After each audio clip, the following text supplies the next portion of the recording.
Di kelas guru meminta berdiri dengan suara kecang. Hanya ada satu anak perempuan yang berdiri. Teman sekelasnya yang lain menertawainya. Dia kenapa? Kumat lagi, sangat menakutkan. Tapi mereka tidak tahu. Di depan beneran berdiri satu orang. Melihat tampangnya berubah, lalu berpindah ke depan anak perempuan. Anak perempuan langsung mengeluarkan payung yang ada jimatnya. Temannya ketakutan sampai lari pergi. Setelah pulang sekolah, hantu tetap mengikuti anak perempuan dari belakang. Menyerang di saat tidak ada orang di sekitar. Saat darurat, tiba-tiba muncul seorang paman yang berpakaian sangat heroik. Melihat dia menggunakan payung dan menghentakkan ke tanah. Dalam sekejap roh jahat itu menghilang. Anak perempuan dengan penasaran melihat payung paman itu. Ingin menukarnya dengan payung sendiri. Paman itu menyetujuinya, lalu membawanya ke depan gua, dan memberitahu anak perempuan untuk mengikuti jalan ini terus. Akan melihat rumah tanah. Di dalamnya ada sebuah kipas. Asal bisa membawa keluar kipasnya payung ini jadi milikmu. Anak perempuan dengan penasaran bertanya kepada paman itu. Kenapa kamu tidak pergi sendiri? Aman memberitahu anak perempuan. Itu adalah tempat yang tidak bisa dilihati manusia tapi hanya manusia yang bisa memasukinya. Anak gadis sudah mengerti. Beberapa menit kemudian dia sampai di jembatan gantung. Menarik pintu itu lalu masuk ke dalam. Tampangnya seperti istana. Tempat duduk pemilik istana terdapat sebuah kipas. Anak gadis tersebut mengambilnya. Tapi belum berjalan beberapa langkah. Muncullah pria yang berbaju merah. Di samping telinga anak perempuan terdengar suara pesan dari paman itu. Biarpun mendengar apapun jangan dipedulikan. Jadinya dia berbalik badan untuk pergi. Malah diangkat oleh pria itu. Anak gadis tetap berpura-pura tidak mendengar apa-apa. Sayangnya tetap ketahuan oleh pria itu. Di bawah ancaman pria itu, anak gadis menceritakan kesepakatannya dengan paman itu. Pria itu memberitahu anak perempuan. Paman itu adalah siluman. Jika membawa kipas ini keluar akan berubah menjadi tengkorak.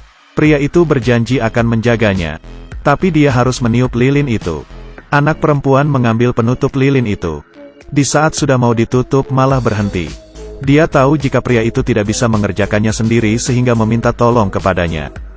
Dia meminta pria itu untuk berjanji akan melindunginya dengan baik. Jika tidak jangan berharap dia akan meniup lilinnya. Pria itu berjanji pada anak perempuan. Hanya menyebut namanya Sun Wukong. Langsung akan sampai di sampingnya untuk melindungi dia. Melihat dua orang menempelkan telapak tangan. Janjinya tidak akan terhancurkan selamanya. Diikuti oleh lilin yang mati satu persatu. Rantai di tangan Wukong berubah menjadi abu. Dia yang sudah keluar, menjentikkan jarinya terhadap anak perempuan. Satu bola terang terbang keluar dari otaknya. Ini adalah ingatan tentang nama Sun Wukong. Kali ini anak perempuan tidak akan menyebut namanya selamanya. Di saat Sun Wukong mengatakan dirinya sangat pintar, satu hantu jahat memberitahunya, Tang San Zhang terlahir kembali di dunia. Sekumpulan anak kecil bermain di depan pohon besar. Anak perempuan juga datang, tapi malah ditolak dengan tanpa perasaan. Tangannya tergores. Darahnya yang kuat mengundang hantu jahat yang ada di pohon. Dia membohongi anak perempuan untuk main bersamanya. Pada saat bersamaan, neneknya yang sudah meninggal datang menarik kembali anak perempuan. Dan mengingatkan anak perempuan, lain kali jangan membiarkan lukanya terkekspos. Inilah kekuatan San Zhang. Darah yang begitu kuat bisa mengundang semua hantu yang tak terhitung jumlahnya yang menginginkannya. Tapi ini bukanlah hal yang buruk. Karena hidupnya bakal ada orang yang melindunginya. Kekuatan orang itu sangat kuat. Bisa mengusir hantu untuknya. Hari itu, anak perempuan berpikir sudah mendapatkannya. Rupanya adalah seorang pembohong. 25 tahun berlalu. Pemeran utama perempuan sudah menjadi direktur perusahaan real estate. Hari ini dia diundang pelanggan untuk membicarakan jual beli. Malah menemukan di sini ada hantu yang bersembunyi. Langsung meminta bawahannya untuk membawa pelanggannya pergi duluan. Tiba-tiba dari lemari muncul sebuah tangan hitam. Kiezi melihatnya berkata dia seperti mau memisau aku.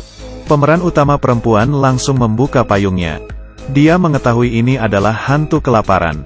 Saat masih hidup demi ikut lomba menjadi idol dan diet dengan gila. Jadinya meninggal saat muda. Pemeran utama perempuan mengeluarkan semua snack yang dia punya kepada dia. Bawahannya yang mengintip dari luar dan seluruh badannya merinding. Di saat yang sama, Sun Wukong sedang mengendarai mobil mewahnya, menuju jalan untuk mengusir hantu. Di 25 tahun ini, dia demi bisa kembali ke surga, selalu tertarik di dunia pengusiran setan. Hari ini yang mau dimusnahkan adalah hantu boneka. Hantu seperti ini biasanya batin utamanya terletak di salah satu barang di rumah. Melihat Sun Wukong menghancurkan satu persatu, hantu boneka ketakutan, bersedia menggunakan info yang sangat rahasia untuk mengganti balik nyawanya.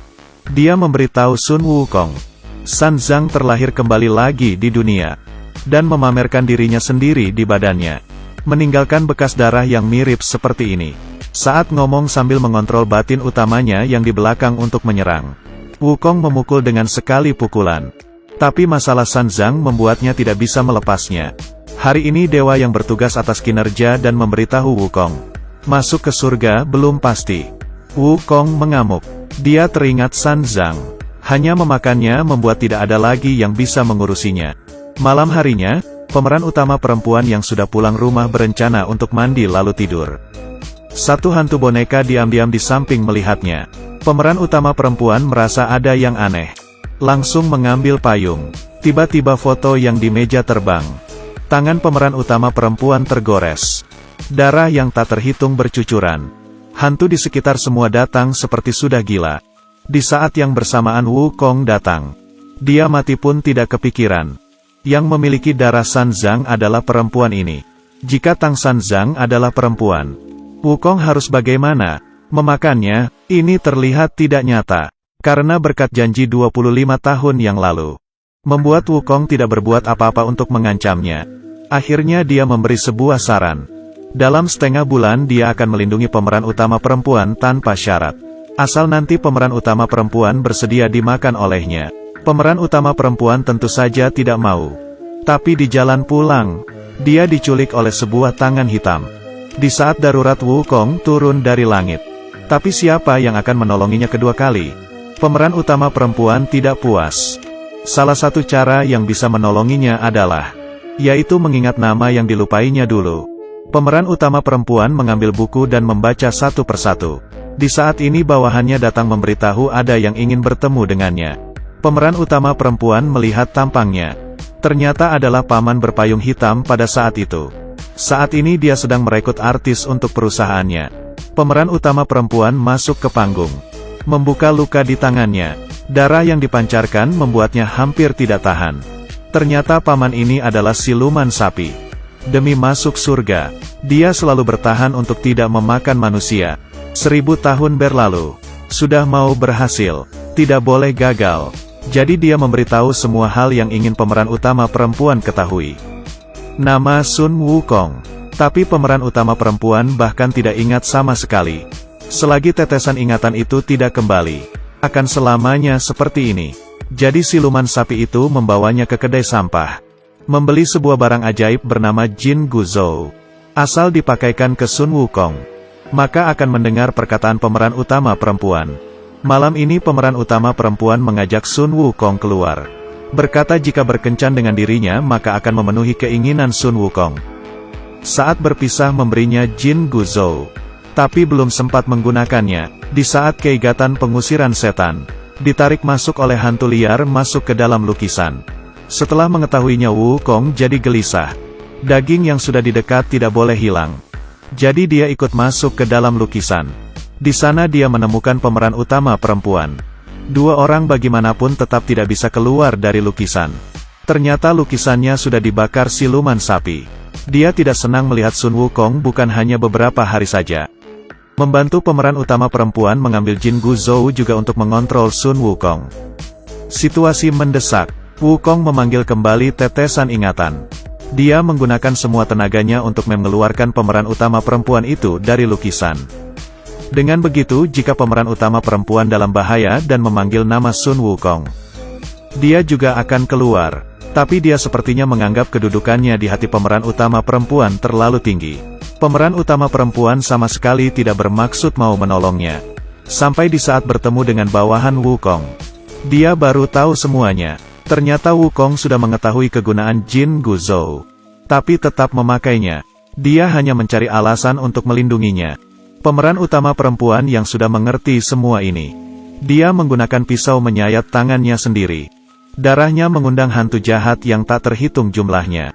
Hanya melihat pemeran utama menjerit menghadap langit. Sun Wukong, pahlawan yang hanya miliknya muncul.